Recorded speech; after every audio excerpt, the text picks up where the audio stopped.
Wood pasture and parklands are the products of historic land management systems, from Anglo-Saxon wooded commons, through medieval deer parks and historic royal hunting forests, through to designed parklands. Their unique feature is the continuous presence of trees on the landscape through centuries.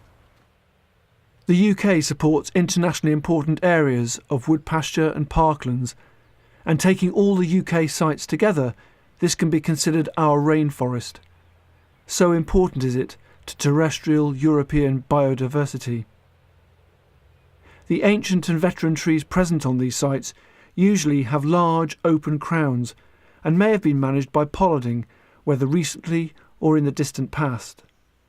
The longer a tree remains alive, the more wood decay it will have, so the management focus of wood pasture and parkland sites is the conservation of veteran trees and their wood decay resource. Occasionally, it may be necessary to carry out specialist tree surgery, but such interventions should always be kept to the minimum necessary and leave as much live canopy as possible. Dead limbs should not be removed from living trees, and decaying trees which are still standing should be allowed to remain in situ wherever possible. Standing dead wood, whether inside a living tree or in the form of a dead monolith, is the scarcest of habitats. Fungi thrive in the stable conditions associated with slowly hollowing ancient trees and undisturbed ancient soils. They drive the wood decay process, which inside standing living trees can be extended over a long period, allowing rare species to colonise a highly specialist environment. Fungi also form a partnership with the roots, providing access for the tree to scarce minerals. Protection of these ancient soils from pollution and compaction is vital for wood pasture and parkland sites and their fungal flora.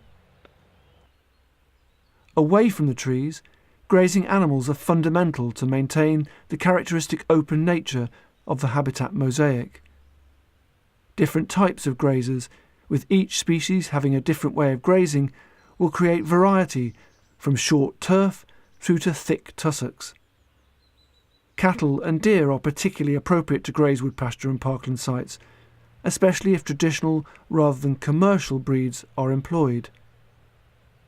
Traditional breeds of pony add a further dimension, able to maintain short lawns in the open while also dealing with woody scrub.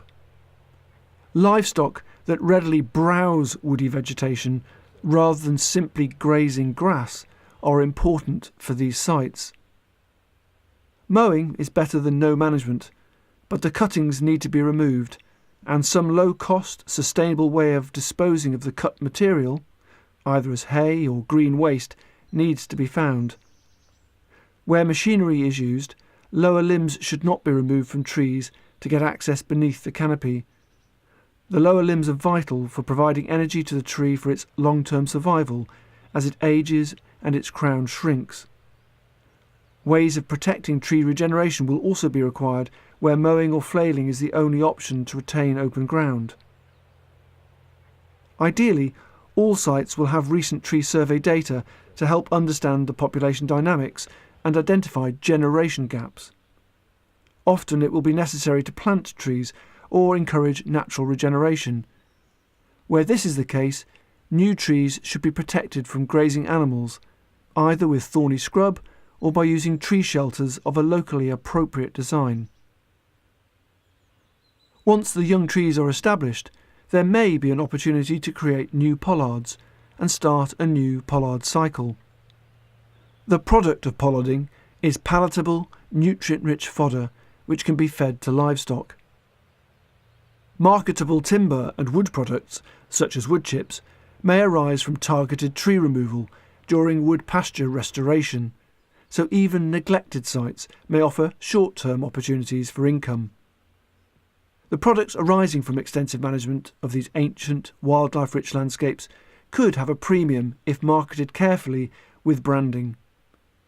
The animals themselves, of course, are often an attraction for visitors, especially in more urbanised environments and where the livestock include unusual or rare breeds. Many historic parklands allow public access and may have an aesthetic appeal as venues for weddings and festivals. The popularity of wood pasture and parklands as recreation sites for visitors may be important for the future sustainability of these sites.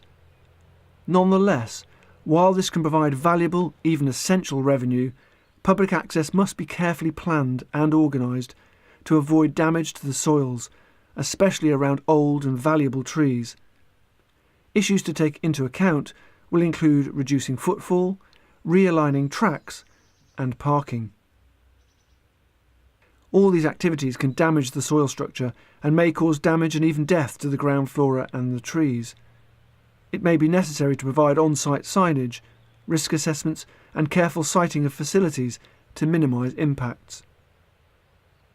In any agreed plan for a site, an assessment of the historical and cultural value should be made, including important buildings, boundary features and archaeological remains.